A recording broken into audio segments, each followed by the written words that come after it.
نہایت ہی واجب الاحترام میرے بزرگوں، دوستوں اور بھائیوں،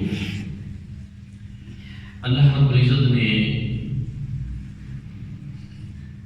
بے شک لوگوں کو اپنی طرف بلایا ہے، اپنے توحید کا درس بھی دیا ہے، لیکن اس میں شرط یہ رکھی ہے کہ جو بھی میری بارگاہ میں آنا چاہتا ہے وہ میرے محبوب کریم صلی اللہ علیہ وآلہ وسلم کی بارگاہ سے ہو کر آئے، حضور علیہ السلام کی منظوری اور اجازت سے آئے، حضور علیہ السلام کے واسطے اور وسیلے سے آئے، تو پھر اس کا آنا مجھے قبول ہے۔ یہ آیت کریمہ بھی اس کا شان نزول بھی یہی ہے کہ حضور علیہ السلام جب مکہ سے مدینہ طیبہ میں تشریف لے گئے تو وہاں یہودیوں نے کہا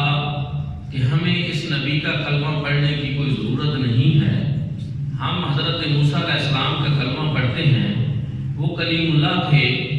اور اللہ سے ہم کلام ہوتے تھے، من و سلوہ ہمارے بزرگوں پہ نازل ہوتا تھا، اللہ کے قریبی تو ہم خود ہیں، اور حضرت موسیٰ علیہ السلام کا جب ہم کلمہ پڑھتے ہیں تو پھر ہمیں حضور نبی کریم صلی اللہ علیہ وآلہ وسلم کے کلمہ پڑھنے کی کوئی ضرورت نہیں۔ تو رب تعالیٰ نے ارشاد فرمایا، قل اے معبود فرما دیجئے، ان کنتم تحبون اللہ، اگر تم اللہ سے محبت کے دعوے دار ہو، فاتبعونی، بس میری اتباع کرو، یحببکم اللہ، تو اللہ تمہیں اپنا محبوب بنا دے گا، یغفر لکم ذنوبکم واللہ غفور رحیم، اللہ تمہارے مغفرت بھی کرے گا، تمہارے گناہ بھی معاف کر دے گا، اور اللہ بڑا مغفرت فرمانے والا اور بڑا رحم فرمانے والا۔ تفسیر ضیاء القرآن میں حضور ضیاء الامت حضرت جسٹس پیر محمد کرم شاہ الازہری رحمۃ اللہ تعالی علیہ آپ لکھتے ہیں کہ مسلمانوں، حضور کے غلاموں، ذرا غور تو کرو اور اس بات پہ سوچو تو صحیح کہ رب یہ بات یہودیوں سے فرما رہا ہے کہ یہودیوں، اگر تم بھی میرے محبوب کی غلامی اختیار کر لو، اطاعت اختیار کر لو، اتباع کر لو، تو میں تمہیں بھی اپنا محبوب بنا لوں گا، اگر تمہارے گناہ بھی معاف کر دوں گا۔ اگر یہودیوں کے لیے رب یہ فرما رہا ہے کہ اتباع مصطفیٰ کے نتیجے میں ان پہ اتنے کرم ہوں گے، ان کے گناہ معاف ہوں گے، اللہ ان کو اپنا محبوب بنا لے گا، تو جو ہیں ہی سرور انبیاء صلی اللہ علیہ وسلم کے امتی، جو ہیں ہی حضور کے غلام، جو ہیں ہی حضور کا کلمہ پڑھنے والے، اگر وہ حضور کی اتباع کریں تو اللہ رب العزت ان کے اوپر اپنا کتنا فضل اور کرم کرے۔ لیکن آپ نے یہ بھی لکھا کہ کاش جب یہ بات آتی ہے تو ہم بڑے رنجیدہ ہوتے ہیں، پریشان ہوتے ہیں کہ ہم دعوے تو بڑے کرتے ہیں حضور اللہ صلی اللہ علیہ وسلم سے محبت اور اتباع کے، لیکن ہم ان پہ پھر پورا نہیں اترتے۔ عربی کا ایک شعر بھی آپ نے تفسیر ضیاء القرآن میں لکھا کہ لو کان حبک صادقا لاطعتہ ان المحب لمن یحب مطیع، کہ اگر کوئی کسی سے سچی محبت کا دعویٰ کرتا ہے تو اس کے دعوے کی پھر دلیل یہ ہے کہ پھر وہ اس کی اطاعت بھی کرتا ہے، یعنی اس کے اوپر اپنے محبوب کا رنگ چڑھ جاتا ہے، پھر اس کا اٹھنا بیٹھنا، کھانا پینا، سونا جاگنا اپنے محبوب کی طرح ہو جاتا ہے۔ میں آپ کو سمجھانے کے لیے ایک بات سمجھا رہا ہوں کہ آپ نے اپنی زندگی میں ایک چیز ضرور دیکھی ہوگی، کبھی آپ نے حضور شیخ الاسلام والمسلمین غریب نواز کی تصویر دیکھی ہوگی،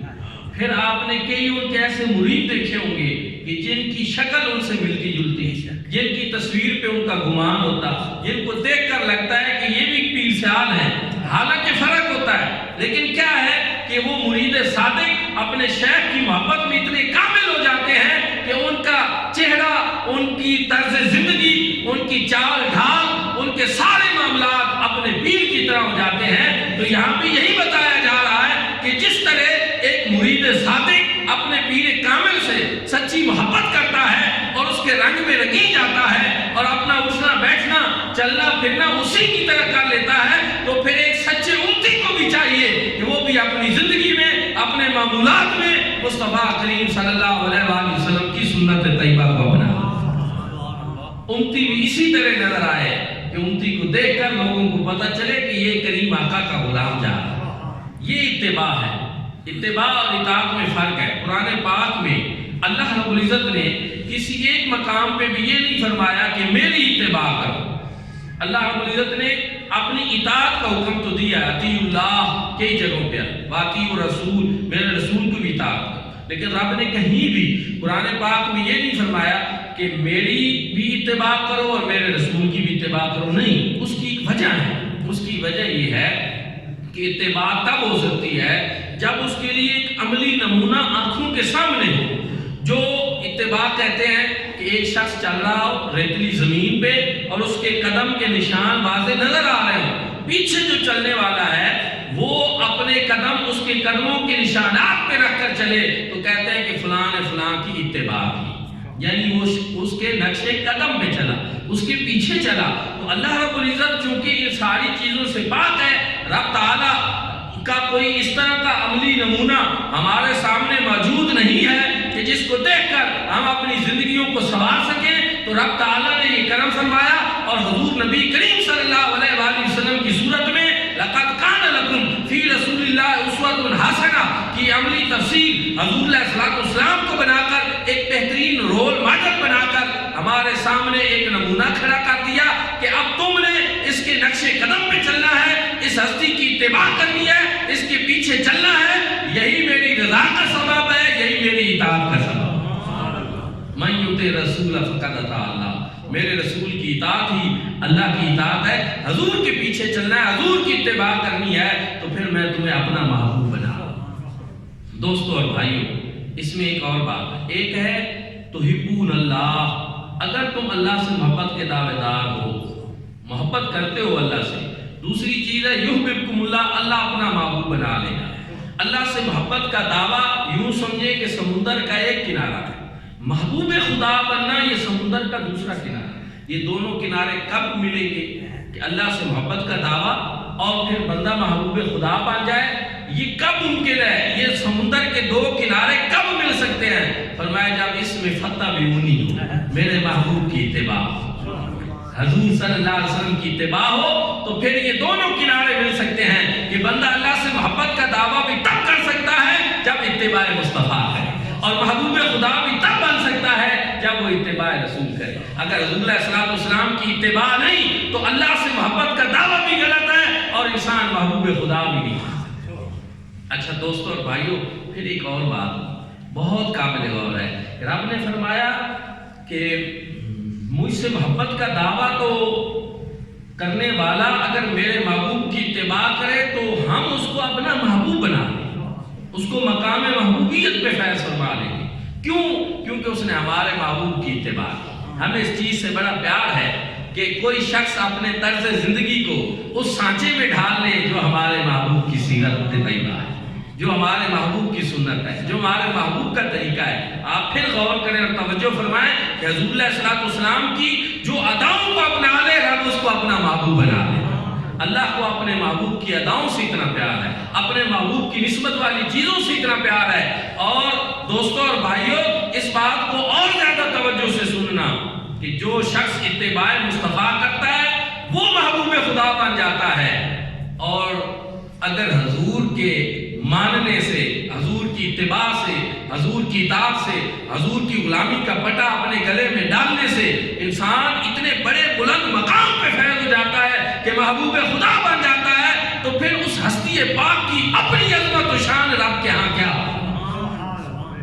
پھر اس ہستی پاک کا اپنا مقام اللہ کے ہاں کیا ہو کہ جس کی اتباع کرنے والے، جس کی غلامی کرنے والے اللہ کے محبوب بن جاتے ہیں۔ تو اللہ کا وہ محبوب خود کتنی عظمتوں کا حامل ہوگا، اللہ نے اس کو کتنی شانیں عطا فرمائی ہوں گی۔ تو پھر مجھے کہنے دیجئے کہ مقام محبوبیت میں تو امتی اور غلام بھی فیض ہو رہے ہیں، پھر اللہ کے محبوب، محبوب خدا ہونے کا جو مقام حضور علیہ السلام کو حاصل ہے، یہ وہ مقام محبوبیت ہے کہ یہاں نہ کسی ملائکہ کی رسائی ہو سکتی ہے، نہ کسی نبی مرسل کی رسائی ہو سکتی ہے۔ حضور کے اس مقام محبوبیت پہ نہ کوئی نبی پہنچ سکتا ہے، نہ کوئی رسول پہنچ سکتا ہے، نہ کوئی فرشتہ پہنچ سکتا ہے۔ اس کائنات میں حضور علیہ السلام جو محبوب خدا ہیں، یہ وہ منفرد مقام ہے جو حضور علیہ السلام کا ہے۔ اور پھر جو عمومی محبت ہے، اللہ رب العزت کے محبوب بننے کا جو سلسلہ ہے، تو وہ حضور کے وسیلے سے اللہ رب العزت نے حضور کے غلاموں کو بھی عطا فرمایا کہ چونکہ تم میرے محبوب کی اتباع کرتے اس لیے تم بھی میرے محبوب، چونکہ مجھے محبوب سے محبت رکھنے والی چیزیں بڑی پسند ہیں۔ قرآن پاک میں ہر وہ چیز جس کی نسبت حضور علیہ السلام سے تھی، اللہ رب العزت نے اس کی قسم اٹھائی۔ حضور جس شہر میں رہتے تھے، اللہ رب العزت نے اس شہر مکہ کی قسم اٹھائی۔ حضور علیہ السلام کی اپنی عظمت تو بڑی بلند ہے۔ حضور کے صحابہ اور غلام جن گھوڑوں پہ سفر کرتے تھے، اللہ رب العزت نے ان گھوڑوں کے سموں سے لگنے والی مٹی جو ہے اس کی بھی قسم اٹھائی، اور جب وہ چلتے ہیں تو ان سے جو پتھروں پہ سم لگنے سے چنگاریاں اڑتی ہیں، اللہ تعالیٰ نے ان کی بھی قسم اٹھائی۔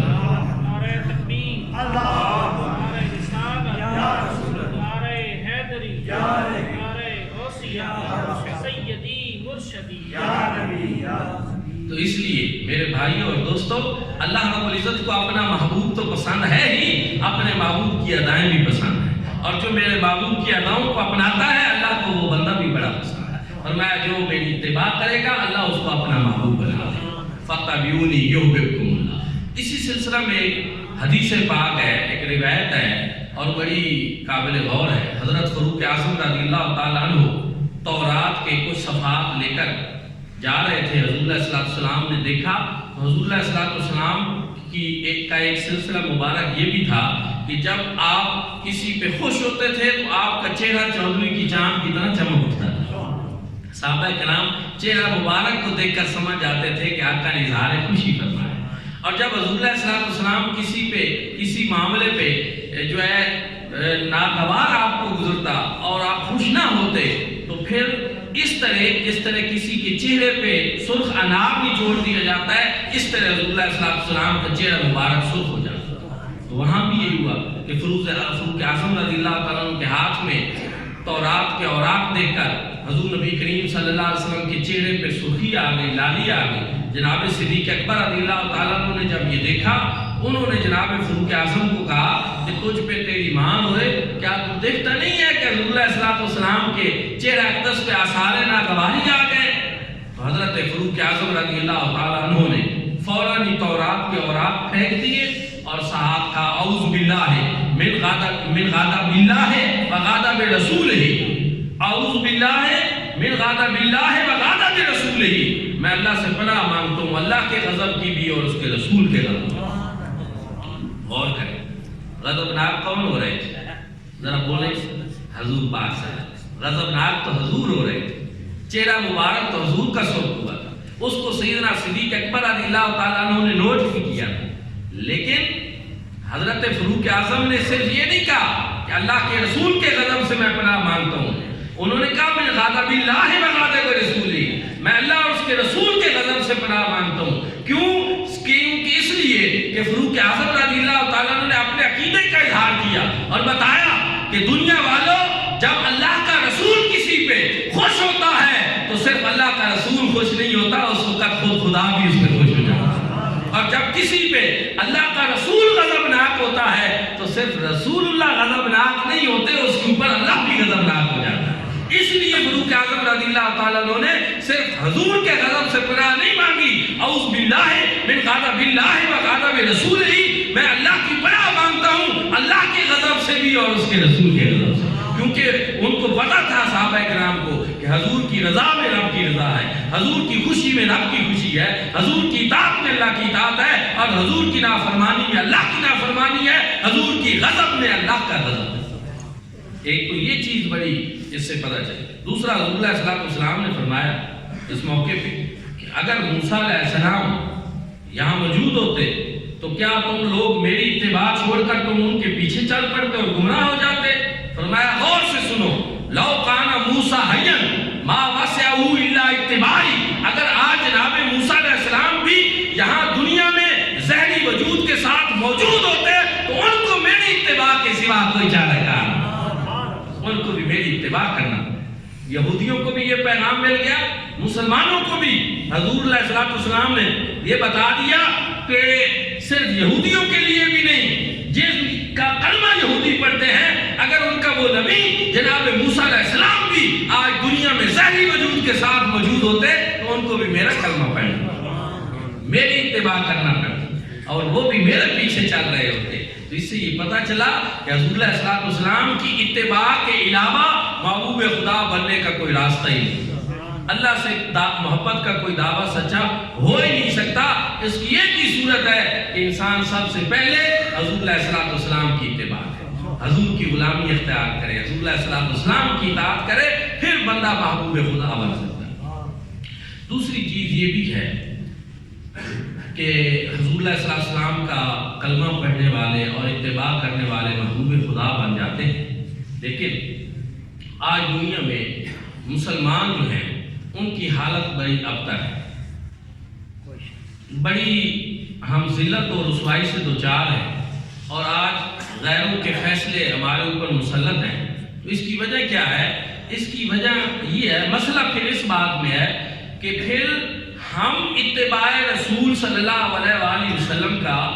جو حق تھا پھر وہ ادا نہیں کرنا. ورنہ جو محبوب خدا بن جاتا ہے پھر وہ ذلیل نہیں ہو سکتا، پھر وہ رسوا نہیں ہو سکتا. پھر دنیا میں اللہ رب العزت اس کو عزت عطا فرماتے ہیں، اس کو وقار عطا فرماتے ہیں، اور صرف کائنات ہی نہیں، کائنات کی ساری چیزیں جو ہیں وہ اس کی خدمت گزار بن جاتی ہیں. جب بغداد میں تتار خان اور ہلاکو خان، چنگیز خان وغیرہ نے تباہی بلائی تو وہاں سے حضرت شیخ سعدی جو ہیں، وہاں کے بغداد کے حالات خراب ہوئے تو وہاں سے ملتان کی طرف آئے کہ یہاں حضرت غوث باؤ العالمین حضرت بہاؤالدین زکریا ملتانی میرے پیر بھائی ہے، تو میں ان کے پاس چلا جاتا ہوں، ادھر ذرا امن ہے، سکون ہے. تو راستے میں آپ ایک جگہ پہ گزرے تو آپ نے عجیب دیکھا کہ ندی کے اوپر سے ایک شخص جو ہے شیر پہ سوار ہے اور ایک بہت بڑا اژدہا اور نام جو ہے اس نے ہاتھ میں اٹھا رکھا ہے اور اس کا چابک بنایا ہوا ہے. تو آپ نے دور دراز جنگل میں اس شخص کو دیکھا کہ نیچے بھی سواری جس پہ کر رہا ہے وہ بھی دشمن ہے انسان کا، ہاتھ میں جو چابک بنا کر پکڑ رکھا ہے وہ اژدہا بھی انسان کا دشمن ہے. تو یہ پتہ نہیں انسان ہے یا کوئی جن ہے، یا آپ ذرا خوف زدہ ہوئے اور گھبرانے لگے تو اس بزرگ نے آواز لگائی، ساتھی گھبرانے کی بات نہیں ہے، اصل بات یہ ہے کہ ہم نے رسول اللہ کی غلامی اختیار کر لی ہے، پھر کائنات کی چیزوں نے ہماری غلامی اختیار کر لی. جو حضور کا غلام ہو جاتا ہے دنیا کی چیزیں اس کی غلام ہو جاتی ہیں. کہ محمد صلی اللہ علیہ وسلم سے وفا تو نے تو ہم تیرے ہیں، یہ جہاں چیز ہے کیا اللہ و قلم تیرے. فاروق اعظم رضی اللہ تعالیٰ عنہ کا ایک نہیں، یہاں اس پہ اگر میں صحابہ کرام کے اور امت کے واقعات سنانا چاہوں تو اس پہ تو کئی جمعے لگیں گے کہ فاروق اعظم رضی اللہ تعالیٰ عنہ کے دور میں سرزمین مدینہ میں جب زلزلہ آیا تو آپ نے چابک اور درہ زمین پہ مارا اور زمین کو کہا کہ اے زمین تیرے اوپر یہ زلزلہ کیوں آ رہا ہے، کیا تیرے اوپر عمر انصاف نہیں کر رہا ہے. اور پھر وہ دن اور آج کا دن مدینہ طیبہ میں پھر زلزلہ نہیں. زمین کو کیسے پتہ چلا کہ یہ درہ جناب فاروق اعظم کا ہے، بات اس کی سننی ہے. تو میرے بھائی اور دوستو، کائنات کی وہ چیزیں بھی جو محبوب خدا بن جاتا ہے مصطفیٰ کریم کی اتباع کر کے اس کو پہچان بھی لیتی ہیں اور پھر اس کی بات کو بھی سنتی ہے. دریا نیل کو خط انہوں نے لکھا، کس بنیاد پہ لکھا؟ دریا کو کیا پتا کون ہے خط لکھنے والا، دنیا میں کتنے لوگ ہیں، کیا اس میں پیغام ہے، دریاؤں کو کیا لگے اس بات سے. لیکن نہیں، فاروق اعظم نے پہلے تو خط لکھا. خط لکھنا اس بات کی دلیل ہے کہ ان کو پتا تھا کہ دریا جو ہے وہ میرے خط کو پہچان جائے گا اور اس میں جو کچھ میں لکھ رہا ہوں اس پیغام کو بھی سمجھ جائے گا. پھر آپ نے خط لکھا اور بھیجا، اور پھر یہ نہیں ہوا کہ آپ کی یہ محض غلط فہمی تھی کہ آپ یہ سمجھ رہے تھے کہ دریا میری بات کو سمجھے گا اور چل پڑے گا. نہیں، بلکہ جب آپ نے خط لکھ کر بھیجا تو دریا کو پہنچا تو وہ تو ہر سال ایک جوان لڑکی کو اس کی بھیٹ چڑھاتے تھے، وہ تب دوبارہ بہتا تھا. لیکن اس کے بعد اب قیامت تک کے لیے دریا نیل جو بہتا رہے گا، اب کسی لڑکی کو، جوان لڑکی کو اس کی بھیٹ نہیں چڑھائے گا.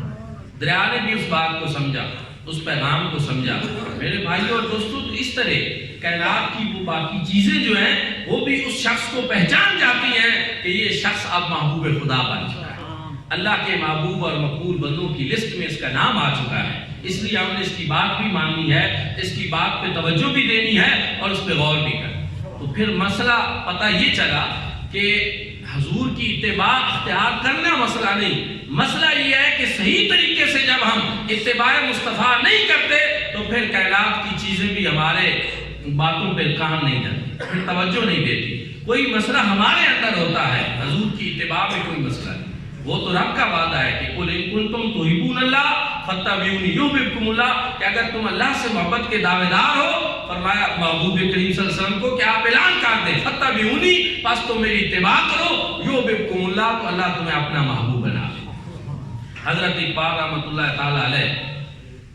سب لوگ آپ جانتے ہیں کہ وہ بر صغیر میں اللہ کے ایک بڑے محبوب اور مقبول بندے تھے، جو ان کو یقین جانے کئی مرتبہ ایسے ہوتا ہے کہ ان کا کلام اور ان کے خطبات اور چیزیں جب ہم پڑھتے ہیں تو حیرانی ہوتی ہے کہ ایک انسان کو اللہ رب العزت نے اتنا فہم، اتنا عقل اور اتنی چیزیں عطا فرمائیں کہ اس امت میں، اور یہ ابھی قریب سے وہ گزرے ہیں، 1938 تو اقبال کی جو ہے وہ سن وفات ہے، تو اتنا قریب سے ایک بندہ ایسا ہو کر گزرا ہے کہ جس کی علوم کے اوپر اتنی دسترس تھی، معرفت کے خزانے اللہ نے جس پہ کھول دیے تھے۔ وہ کہتے ہیں کہ امت کے حالات دیکھ کر جو ہے مجھے رونا آتا تھا، درد تھا ان کے دل میں، ایک تڑپ تھی اور ایک جذبہ تھا۔ شب پیش خدا بغرستم زار، ایک رات میں رب کی بارگاہ میں بہت روئے۔ مسلمان چڑھا زارن و خارن، کہ مسلمان کیوں ذلیل و خوار ہو رہے، اس بات پہ میں اللہ کی بارگاہ میں بہت رویا اور التجا کی کہ مسلمان کیوں اتنے ذلیل و خوار ہو رہے ہیں، اور یہ وقت اور یہ ان کے حالات کیوں ہوئے ہیں، کیسے آیا ہے ان کے اوپر۔ کہتے ہیں ندا آمد نمی دانی قوم، اللہ رب العزت کی طرف سے ایک ندا آئی کہ اے اقبال، کیا تم نہیں جانتا کہ یہ وہ قوم ہے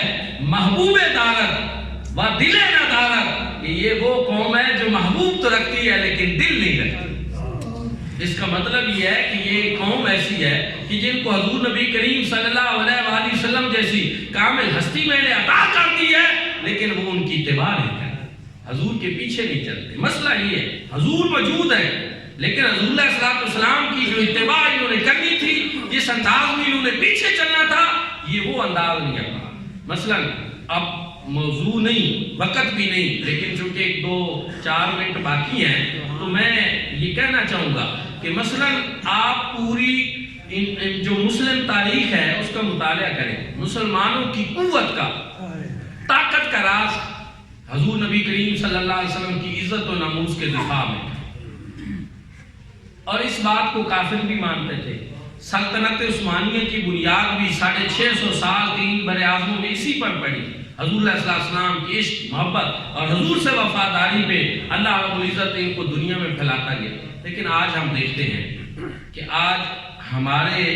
عوام کی بھی اس طرح کی وفاداریاں اور ہمارے حکمرانوں کی بھی حضور نبی کریم صلی اللہ علیہ وسلم سے نہیں، اور صرف پاکستان کی میں بات نہیں کر رہا، 1.5 ارب مسلمان جو ہیں اور جو مسلمانوں کے 55-56 ملک ہیں، ان سب کے حکمرانوں کی صورتحال تقریباً یہی ہے کہ ہمارے حکمرانوں کی عقیدت اور محبت کا رشتہ جو ہے اب گنبد خضرا کے مکین سے نہیں ہے، ان کا واشنگٹن میں جڑ چکا ہے، اور اس کے نتیجے میں آج ہم یہ دیکھ رہے ہیں کہ قوم سڑکوں پہ ہے، حکمران ان پہ لاٹھیاں برسا رہے ہیں۔ اسی ملک میں ملک میں کلمہ پڑھنے والے لوگ، اور پھر میں اتنا تو ضرور کہوں گا کہ جو درود والے ہیں وہ برود والے نہیں، ان کو دہشت گرد کہنا یہ بہت بڑی زیادتی ہے، یہ بہت بڑا ظلم ہے کہ درود والے سب کچھ کرتے ہیں لیکن وہ دہشت گرد نہیں، وہ دہشت گرد کبھی بھی نہیں ہوتے۔ تو اس لیے یہ فرق رکھنا چاہیے ہمارے حکمرانوں کو بھی کہ درود والے اور ہیں اور برود والے اور ہیں۔ اس لیے میں یہ ضرور کہوں گا کہ جو کچھ ہو رہا ہے اس میں ہمارے حکمرانوں کو بھی ہوش کے ناخن لینے چاہیے، اور وہ لوگ جو وہاں پہ اب سڑکوں کے اوپر ہیں ان کا مطالبہ، ان کی چیزیں، کون سا ایسا مسلمان ہے کلمہ پڑھنے والا کہ جس کو اس سے جو ہے عقیدت نہیں ہے یا ان کا ہم نوا نہیں ہے، یہ چیزیں اگرچہ آپس میں کوئی ایسی چیزیں آ رہی ہیں کہ جو حکومتوں کی بھی مجبوریاں یہ چیزیں ہوتی ہیں، تو پھر بھی حکومت بڑی ہوتی ہے، حکومت کے پاس وسائل ہوتے ہیں، اختیارات ہوتے ہیں، ساری چیزیں ہوتی ہیں، اور ہم یہ سمجھتے ہیں کہ ہوتی ہیں، تو پھر جو بڑا ہوتا ہے اس کو اپنے بڑے پن کا مظاہرہ کرنا چاہیے۔ حکومت اور ریاست جو ہے یہ عوام کے ساتھ ماں جیسا سلوک اس نے کرنا ہوتا ہے، اولاد جیسی بھی ہو، بہرحال اس نے پیار کرنا ہوتا ہے، سمجھانا ہوتا ہے اور سارے معاملات کرنے ہوتے ہیں۔ تو دعا کریں کہ اللہ پاک وطن عزیز پاکستان کو استحکام عطا فرمائے۔ یہ ملک بنانے والے جو ہیں اور جس مقصد کے لیے یہ ملک حاصل ہوا، اللہ رب العزت اس مقصد کو پورا فرمائے۔ حضور علیہ السلام کی عزت و ناموس سے بڑھ کر کوئی چیز نہیں ہے، اور اگر وہ چیز رہے گی اور ہمارے دلوں میں حضور صلی اللہ علیہ وآلہ وسلم کا عشق، محبت اور پیار اور اتباع اور اطاعت ہوگی تو انشاءاللہ یہ پاکستان کمزور نہیں، یہ پاکستان اور مضبوط ہوگا۔ حضور کا کلمہ جو ہے، حضور کی غلامی جو ہے اس ملک کو اور مضبوط کرے گی۔ اللہ رب العزت کی بارگاہ میں یہ دعا ہے کہ ہم سب کو عمل کی توفیق عطا فرمائے۔ آخر دعوانا الحمدللہ۔